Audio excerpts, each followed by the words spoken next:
This is the story of Matthew Taylor Coleman. Warning, viewer discretion is advised. On August 9, 2021, Matthew Taylor Coleman would end up doing the unthinkable. He would end up unaliving both of his two children. On the afternoon of August 7, 2021, Matthew would pack up for a family trip with his wife, Abby. Suddenly, he would put his two kids, Kalo, 2 years old, Roxy, 10 months, into his van and drove away from their Santa Barbara, California home. He would cross into Mexico and would end up at the City Express Hotel in the coastal city of Rosarito.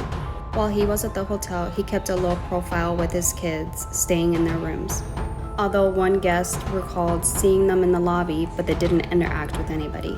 Matthew would stay in his hotel for 2 days before he took Kaleo and Roxy to a nearby ranch. There, he would unalive both his children with a spear gun.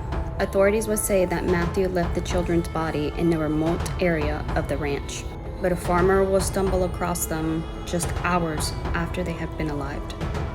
A neighbor of Roberto Ramirez told them about a blood splatter across the dry creek outside his small pink home.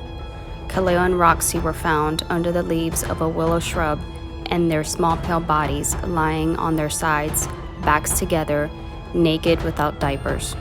Matthew would then leave the hotel without his children and would try to cross the border into California. Authorities were on both sides of the border waiting for him. He was apprehended upon returning into California. Matthew's wife was the one who reported her husband missing and her two children and called Santa Barbara Police Department.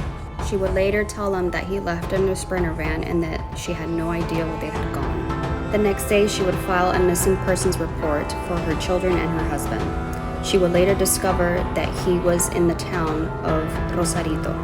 Matthew allegedly told agents that while he was in Mexico, he had laid in bed, seeing the pieces being decoded like a matrix, and that he was Neo. He had visions and signs that revealed that Abby Coleman, his wife, had possessed serpent-like DNA and that she had passed it on to her kids.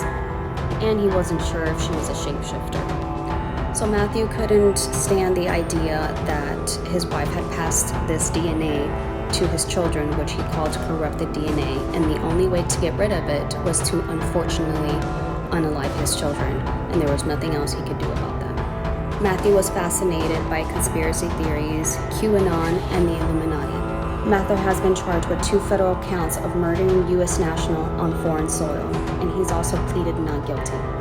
And for more stories like these, go ahead and press the plus button. See you on my next one. Bye, guys.